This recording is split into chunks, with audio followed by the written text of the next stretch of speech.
कृषि कानून के बहाने कांग्रेस के बीजेपी पर निशाने।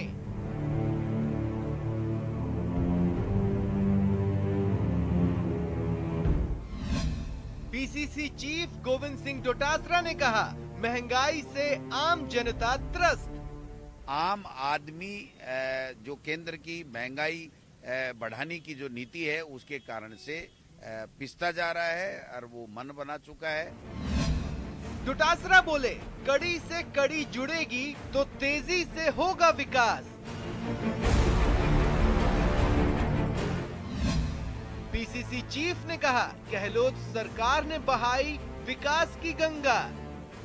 कोरोना काल में 400 से ज्यादा वीसी लेकर के मुख्यमंत्री जी ने जिस प्रकार से कोरोना में बेहतर इंतजामात किए, उस तरीके का हमको सबको प्रयास करना चाहिए। बीजेपी प्रदेश अध्यक्ष सतीश पूनिया का पलटवार।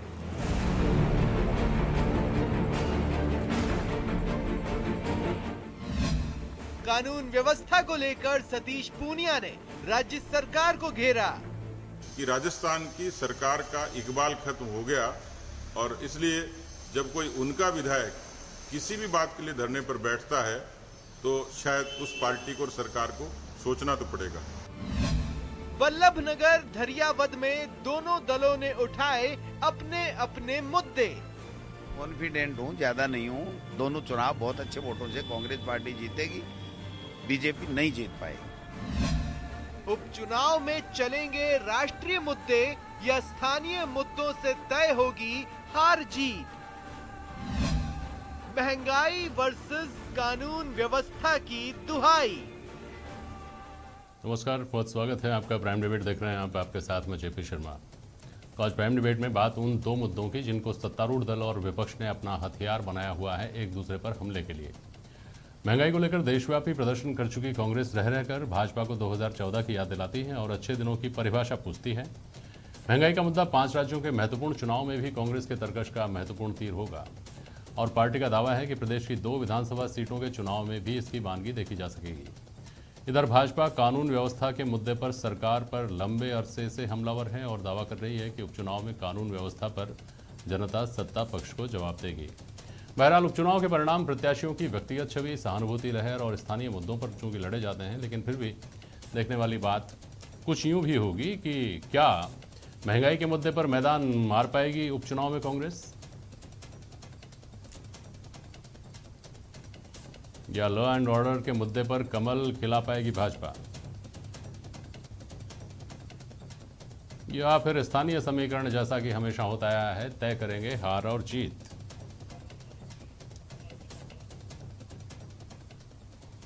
हमारे साथ आर तिवारी साहब हैं, कांग्रेस के प्रवक्ता, अवधेश आकोदिया जी हैं, वरिष्ठ पत्रकार, और मुकेश पारिक साहब हैं, भारतीय जनता पार्टी के नेता। बात 2 मुद्दों की मूलतः करनी है। इन चुनाव में आप उनका किस तरह से इस्तेमाल कर रहे हैं और चुनाव के इक्वेशंस क्या हैं, वो बात की बात है। पहले मुकेश जी, मैं महंगाई की बात कर रहा हूँ, जिसको लेकर 2014 में आपने अच्छे दिन आने का दावा किया था। और महंगाई की जब बात छिड़ती है तो पेट्रोल डीजल की बात सबसे पहले आती है, जो ऑल टाइम क्रूड ऑयल के दाम सबसे कम होने पर भी हमारे यहाँ ऑल टाइम हाई जिनके दाम थे और उसके बाद हाई हाई हाई होते जा रहे हैं।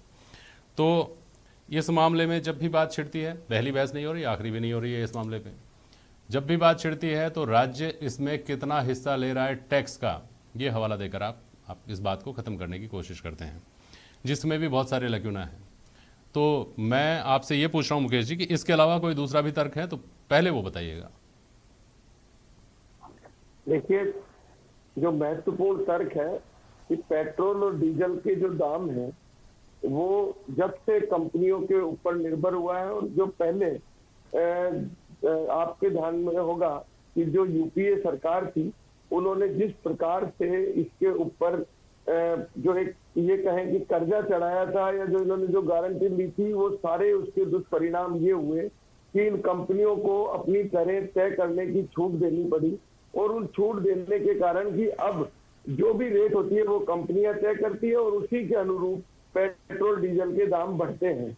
और आज पेट्रोल डीजल के जो दाम बढ़ रहे हैं, मैं फिर वही चीज आपने जो कहा कि आप वो तर्क देंगे, आज भी हिंदुस्तान में अगर सब में ज्यादा कहीं महंगा पेट्रोल डीजल है तो वो राजस्थान में है। लेकिन उसके इसलिए कांग्रेस की जो जब प्रदेश में सरकार है तो उसको भी कम से कम ये करना चाहिए कि प्रदेश को तो ये राहत देना चाहिए, कम से कम दिल्ली के बराबर तो ये इसकी रेट तय करें जिससे राजस्थान की जनता को कुछ राहत मिल सके। मुकेश जी, आपको याद है क्या, जब ये कंपनियां नहीं थीं और पेट्रोल डीजल की कीमत सरकार तय किया करती थी, तब भी कभी दिल्ली के बराबर राजस्थान की रेट हुई हो या जयपुर के बराबर जयपुर से जो बाहर के इलाके हैं वहाँ की रेट रही हो? ऐसा तो मुझे तो नहीं लगता कभी भी ऐसा हुआ हो। हमेशा डिफरेंस आता था। नेशनल कैपिटल में हमेशा पेट्रोल डीजल के दाम कम होते हैं, 2-3 रुपए का अंतर हमेशा से रहता आया है। दूसरी बात, आप जो राजस्थान की कह रहे हैं, मुझे बता दीजिए कि भोपाल में क्या स्थिति है, लखनऊ में क्या स्थिति है? उन प्रदेशों में भी पेट्रोल के दाम ₹1-2 छोड़ दीजिए, ₹8 ₹9 कर लीजिए, 110 रुपये अगर यहाँ है तो। मैं आज के आंकड़े नहीं देखकर आया हूँ चूंकि, तो स्थिति में बहुत ज्यादा फर्क नहीं है। जब ओपन मार्केट जब होता है हाँ। तो ओपन मार्केट में अगर प्रदेश की दरें जब अलग अलग है और जब प्रदेश का कोई सरकार ये मुद्दा उठाती है केंद्र के ऊपर तो निश्चित रूप से उसको स्वयं को आकलन करना आवश्यक हो जाता है। ठीक बात है। आर तिवारी साहब जवाब दीजिए, स्वयं का आकलन क्यों नहीं और केवल केंद्र सरकार पर ही ठीकरा क्यों फोड़े जा रहे हैं आप? जेपी साहब, ये मुकेश पारिक जी अतीत को भूल जाते हैं। कंपनियां तो यूपी के सरकार में भी बनी हुई थी। जब 145 रुपए बैरल पर $145 पर बैरल का क्रूड ऑयल था, देश में 65 रुपए लीटर पेट्रोल हम दे रहे थे, 55 रुपए डीजल हम दे रहे थे, गैस का सिलेंडर 390 रुपए में था। ये भारतीय जनता पार्टी वाले, अब भारतीय जनता पार्टी तो रही नहीं। मोदी सरकार के नाम पे मोदी जी ने कहा अब की बार मोदी सरकार नहीं सहेंगे महंगाई की मार, अब की बार मोदी सरकार। और पूरे देश के जो भी कोई नेता थे, कार्यकर्ता थे, सड़कों पर बैठ गए थे। और बाबा रामदेव और इनके एक बाबा हैं वह महाराष्ट्र वाले जो आजकल छिप करके बैठे, ये सारे के सारे कह रहे थे कि भाई देश में 35 रुपए का पेट्रोल दे देंगे, भारतीय जनता पार्टी को वोट डाल दो। आज भारतीय जनता पार्टी के शासन में दुनिया में जब बैरल क्रूड ऑयल का दाम गिरा और लगातार चढ़ रहे हैं, और लगातार इनकी हिम्मत ये नहीं है कि ये 1 दिन बढ़ा दे, 2 दिन बढ़ा दे। जो मेरी माँ बहन 390 का सिलेंडर खरीद करके अपने परिवार का पेट पालती थी, आज 1000 का उनको गैस सिलेंडर। और ये जो उज्ज्वला योजना के लिए कहते 6 करोड़ उज्ज्वला योजना में हमने मुफ्त में डाल दिए, सारे सिलेंडर घर के कोने में रख दिए गए, लकड़ी पे जला रहे हैं। 113 रुपए का 1 लीटर पेट्रोल, 100 रुपए का, 103 रुपए का डीजल। ये भारतीय जनता पार्टी वालों को थोड़े आंख में शर्म तो लाओ। सुनिए, खाने का तेल, 1 मिनट, खाने का तेल, मुकेश जी कैसे जस्टिफाई करते हैं इसको? 1 मिनट, कैसे जस्टिफाई करते हैं मुकेश जी इसको? नहीं, आप देखिए, आज एक मुद्दा खाली पेट्रोल डीजल का आप महंगाई का मुद्दा उठा रहे हैं जी। अगर उस समय की आप नहीं, मैं महंगाई का मुद्दा नहीं उठा रहा हूँ मुकेश जी। 1 मिनट मैं क्लियर कर दूं। आप इन दिनों में खासतौर पर चुनाव के नजरिए से और पिछले एक अरसे में लगातार कांग्रेस तो हमलावर रही है महंगाई के ऊपर, और आप हमलावर रहे हैं प्रदेश की कानून और व्यवस्था के ऊपर, जिस पर मैं आता हूं। अभी पहले हम महंगाई की बात कर लें, नहीं तो गड्ढमड्ढ हो जाएंगे दोनों मुद्दे, इसलिए पहले महंगाई की बात कर लीजिए। इन बातों को कैसे जस्टिफाई करते हैं जो आर तिवारी ने कहा? बोलिए। भारत सरकार ने जिस प्रकार से देश के गरीबों को राशन दिया है, उनके खाते में सीधा राशन पैसा तो कांग्रेस की सरकार भी दे रही थी। मुकेश पारिक जी, आप लोगों ने कोई खैरात नहीं बांट रहे हो।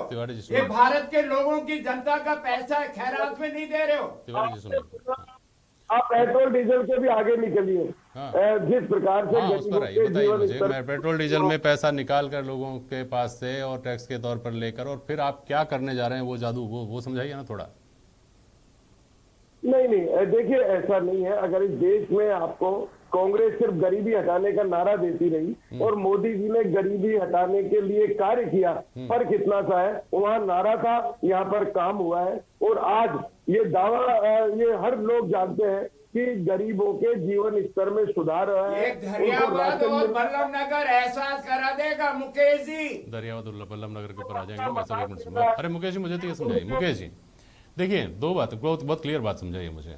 आप एक तरफ कहते हैं कि साहब लोगों के पास हम राशन पहुंचा रहे हैं, 80 करोड़ लोगों के पास राशन पहुंच रहा है, मतलब डायरेक्ट डिलीवरी आप कर रहे हैं, उन लोगों के पास खाना पहुंच जाए। लेकिन वो व्यक्ति नोटबंदी के बाद में अपना रोजगार खो चुका है। वो व्यक्ति अगर यहाँ से वहाँ जाना चाहे काम करने के लिए तो उसके पास पेट्रोल डीजल नहीं है। उसको आप जो कच्चा सामान दे रहे हैं उसको पकाने के लिए जो गैस है वो 1000 रुपये की हो गई है। तो फिर हम ये कैसे कहें कि ये सारी चीज़ें जस्टिफाइड हैं और जो सीधा डिलीवरी आप पहुंचा रहे हैं उसके पास अन्न की, राशन की, वो काफ़ी है? देखिए ऐसा है, ये खाली ये युक्तियां जोड़ने वाली बात है। अच्छा। बाकी अगर किसी के जीवन स्तर में सुधार होगा तो निश्चित रूप से उसको लाभ तो होता ही है। अब आप ये कहें साहब उसको गैस का चूल्हा मिल गया, उज्ज्वला गैस का चूल्हा महंगा हो गया, उज्ज्वला योजना में उसको गैस मिल गई, आज उसके जीवन स्तर में सुधार आया या नहीं आया? उसकी आंखें जो चूल्हे में धुआं से खराब होती थी उसमें फर्क पड़ा या नहीं पड़ा? आज जो उसके खेत में जल रहा है चूल्हा, उनकी आंखें तो ठीक हुई होंगी भाई साहब, उसके ऊपर कौन सवाल उठा रहा है?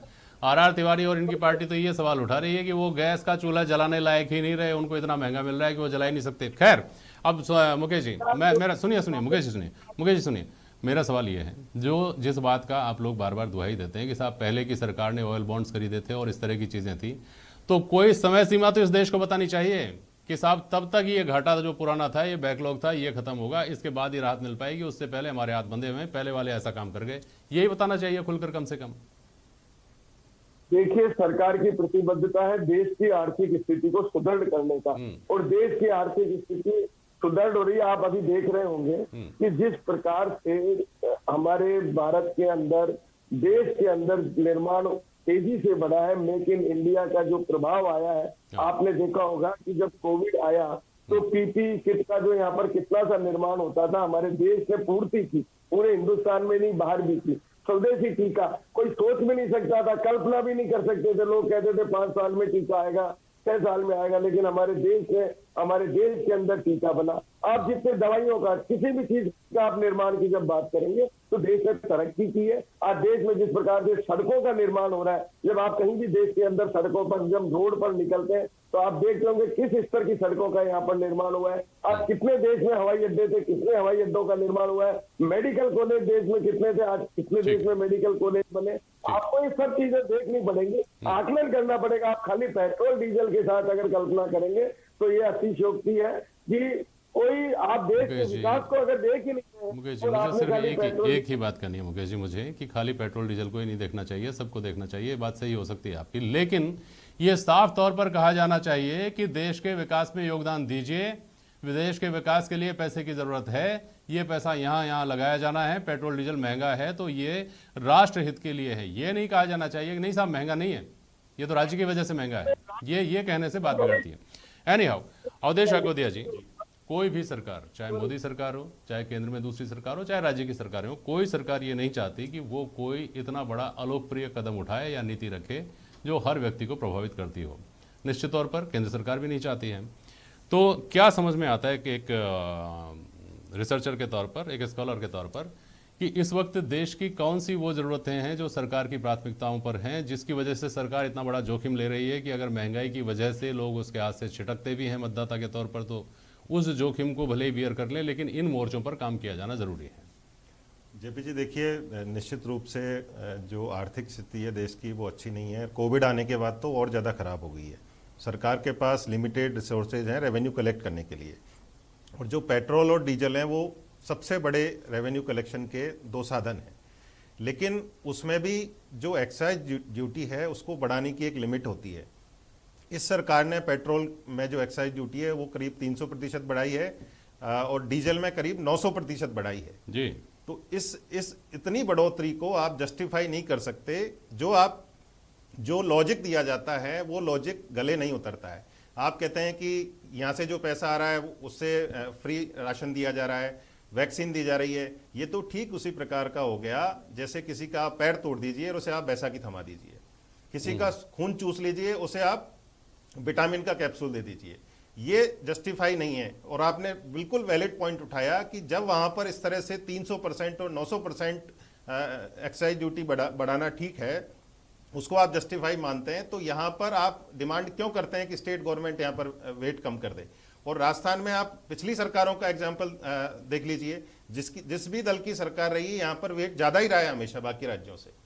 और राजस्थान क्यों, मध्य प्रदेश में कितना है, जयपुर से भी ज्यादा पेट्रोल और डीजल भोपाल और इंदौर में है, तो वहां की बात भारतीय जनता पार्टी क्यों नहीं करती है? देखिए, या तो आप बिल्कुल साफ साफ ढंग से स्वीकार कीजिए कि देश की आर्थिक स्थिति इस तरह की है और ये आपको खरीदना ही पड़ेगा देश की तरक्की के लिए, और इसमें आप इस तरह के लॉजिक मत दीजिए कि ये करना है, पैसा कहां से आएगा, और यहाँ पर दिल्ली से महंगा है, हरियाणा से महंगा है, उत्तर प्रदेश से महंगा है, इस तरह के लॉजिक नहीं चलेंगे। दूसरी बात जो आपने की कि इस तरह के जो अलोकप्रिय कदम होते हैं सरकारें क्यों उठा लेती हैं उस तरह की, भारतीय जनता पार्टी राजनीतिक रूप से ये जानती है कि उनका जो वोट पाने का जो तरीका है, वोट पाने का जो एजेंडा है वो क्या है। जब उससे भरोसा टूट जाएगा कि राष्ट्रवाद के नाम पर वोट नहीं मिल रहे हैं, हिंदुत्व के नाम पर वोट नहीं मिल रहे हैं, भाजपा इस तरह की जो चीजें हैं, जो जनता की परेशानियां जिनसे बढ़ रही हैं, उनको एड्रेस करना शुरू कर देगी और समाधान की तरफ बढ़ेगी। ठीक है मुकेश पारिक साहब, अब दूसरे मुद्दे पर आते हैं जो आप उठा रहे हैं लगातार, कानून व्यवस्था। सरकार की तरफ से तो बार बार कहा जाता है कि साहब सब कुछ ठीक है, ऑल वेल, और नहीं तो इस दिशा में कोशिश तो की जा रही है, ये दावा किया जाता है। आपको अंधेरगर्दी कैसे नजर आती? देखिए, राजस्थान में 300% तक अपराध बढ़े हैं। कानून व्यवस्था की जो स्थिति है, बड़ा आश्चर्य होता है कि कानून व्यवस्था इस प्रकार की हो गई। मैं समाचार पत्र में पढ़ रहा था कि प्रत्येक दिन कम से कम 3 पुलिस वालों पर हमले होते हैं, पुलिस वालों पर 3 हमले होते हैं। आज स्थिति है कि अगर पुलिस वाला सुरक्षित नहीं है तो वो जनता को क्या सुरक्षित करेगा। बलात्कार की घटनाएं, डकैती की घटनाएं, लूटपाट की घटनाएं, हत्या की घटनाएं, 300% हम अपराध में तेजी से आगे बढ़ गए, तो हम क्यों नहीं कानून व्यवस्था की मांग उठाएंगे। गृह मंत्रालय माननीय मुख्यमंत्री जी के पास है, इनके खुद के विधायक कई बार इस पर प्रश्न उठा चुके हैं। तो ये सारी जो चीजें हैं कानून व्यवस्था की, ये पूरा प्रदेश देख रहा है। प्रदेश में इस प्रकार की इतनी लचर कानून व्यवस्था कभी नहीं देखी गई, जिस प्रदेश में 300% कानून अपराध बढ़ जाए और फिर भी अगर सरकार मौन है, सरकार इस तरफ सक्रिय नहीं है, तो इससे बड़ा दुर्भाग्य कुछ नहीं हो सकता। ठीक है, तिवारी जी जवाब देना चाह रहे हैं, संक्षेप में बोलिएगा, समय कम है। मुकेश पारिक जी, राजस्थान में ठोक दो वाली सरकार नहीं है। राजस्थान में लठ मार दो, जमानत करवा दूंगा, 2-4 महीने जेल में चल जाना, लेकिन ठोक दो। हाँ। और देश में जो बेच दो, लठ मारो, ठोक दो और बेच दो, ये राजस्थान के जननायक का नहीं है। तो राजस्थान में 0 टॉलरेंस की व्यवस्था है। हाँ। अपराध छोटा हो या बड़ा, आंकड़ों पर जवाब दीजिए। जो 300% आंकड़ा दुष्कर्म से लेकर हत्या से लेकर हत्या के प्रयास से लेकर पिछले 2.5 साल का और भाजपा सरकार के 2.5 साल के आंकड़े या तो मुकेश पारिक आपके सामने रख देंगे या मैं आपके सामने रख देता हूँ, सब में बढ़ोतरी हुई है। उसका क्या जस्टिफिकेशन आ रहा है तिवारी जी? मैं यही तो कह रहा हूं ना। हाँ। राज्य सरकार ने कह रखा है, मुख्यमंत्री अशोक गहलोत जी के पास जो गृह मंत्रालय के इनके पेट में दर्द है, मुख्यमंत्री जी ने बैठते कहा था कि अपराध छोटा हो, महिला से हो, कैसा भी हो, उसका इंद्राज होना चाहिए। अगर कोई नहीं करेगा तो SHO सस्पेंड होगा। अरे वसुंधरा जी के राज में तो इस्तेगासा करने के बाद में थाने के अंदर मुकदमे दर्ज होते थे, आज इस्तेगासा के माध्यम से थाने में मुकदमे दर्ज नहीं हो रहे। तिवारी जी अवधेश आपको ये बताइए जरा, जन सुनवाई कार्यक्रम में कौन से मंत्री जी पहुंचे थे अपनी ही सरकार के कैबिनेट मंत्री के पास जन सुनवाई में, साहब FIR दर्ज नहीं हो रही, FIR दर्ज कर लीजिए। RR तिवारी जी, आप ही की सरकार की बात कर वो प्रसादी लाल जी मीणा के लिए कह रहे हैं, तो मैं फिर स्वीकार कर रहे हैं तो क्या अपवाद कहीं भी हो कमाल है, सकता। ये इतना बड़ा अपवाद। लेकिन फिर भी राजस्थान में कानून व्यवस्था UP, बिहार, मध्य प्रदेश, झारखंड इनसे ज्यादा बेहतर है। आप देखो तो सही हरियाणा की क्या स्थिति है। राज्य का संवैधानिक मुख्यमंत्री चुना हुआ अगर लोगों को उकसाता है कि लठ लेकर के इनको ठोको, 4 महीने में जमानत करा दूंगा और तुमको नेता बना दूंगा, ऐसा भारत में इतिहास में पहली बार हुआ है कि राज्य का मुख्यमंत्री उकसाता लोगों को मारने पीटने के लिए, और राज्य का मुख्यमंत्री ठोक दो किसी को भी, मैं देख लूंगा। इतना इंतजाम तो करा दीजिए तिवारी जी, विधायकों को धरने पर नहीं बैठना पड़े थाने में, पुलिस इंस्पेक्टर ऊपर कुर्सी पे बैठा हो और आपके विधायक जी को नीचे बैठ करके फरियाद लगानी पड़े, इतना तो नहीं हो। के लिए मैं नहीं कह रहा हूं, अपराधी को निश्चित तौर पर सजा मिलनी चाहिए, चाहे वो उनका परिजन हो, चाहे सुपुत्र हो, चाहे कोई भी हो। अवधेश आपको दिया जी, अब एक महत्वपूर्ण सवाल का बहुत संक्षेप में जवाब दे दीजिए। देखिए, कानून व्यवस्था राजस्थान में भाजपा उठा रही है, राजस्थान का मुद्दा हो सकता है। महंगाई का एक मुद्दा ऐसा है जिसको थोड़ा सा हमको ब्रॉडर तरीके से देखना चाहिए। ये जो बार बार कहा जा रहा है कि सरकार की परीक्षा होगी आने वाले 5 राज्यों के चुनाव में, क्या साथ ही आपको ये नहीं लगता कि इस मुद्दे की भी एक अग्नि परीक्षा है? अगर इन 5 राज्यों के परिणाम में कोई ऐसी बात दिखती है कि इस मुद्दे का असर पड़ा है तो ठीक, नहीं तो इस मुद्दे का भी आप ये मान करके चलिए कि जो तमाम दूसरे मुद्दे हैं जो भारतीय जनता पार्टी उपलब्धि के तौर पर लेती है उनके सामने बहुत बौना साबित हो जाएगा अगर ये मुद्दा फेल हो जाता है तो। जेपी जी देखिए, जो भाजपा की जो मोडस ऑपरेंडी है पूरी चुनाव लड़ने की, उसमें इस तरह के मुद्दों को पहले भी काउंटर किया गया है। चाहे वो नोटबंदी का उठा के देख लीजिए, चाहे दूसरा मुद्दा उठा के देख लीजिए। इतने बड़े मुद्दे थे जहां पर जनता को वाकई में तकलीफों का सामना करना पड़ा था और विपक्ष ने जोर शोर से उन मुद्दों को चुनाव में उठाया था। उसके बावजूद भी भाजपा जीती थी। एक बार फिर से भाजपा का जो पूरी की पूरी रणनीति होती है उसकी परीक्षा है। विपक्ष निश्चित रूप से इन मुद्दों को उठाएगा, लेकिन जो मतदाता होता है वो अपने वोट के अधिकार का प्रयोग करते समय किन मुद्दों को याद करके ईवीएम का बटन दबाता है वो महत्वपूर्ण है। और भाजपा इस बात को लेकर बिल्कुल कॉन्फिडेंट रहती है कि उसकी तरफ से जो मुद्दे उठाए जाते हैं मतदाता के मन में वो बैठते हैं और उन्हीं पर वो अपने वोट के मताधिकार का प्रयोग करता है। शुक्रिया उदय जी, और शुक्रिया आप सभी का आज प्राइम डिबेट में शामिल होने के लिए। आज के लिए बस इतना ही। नमस्कार।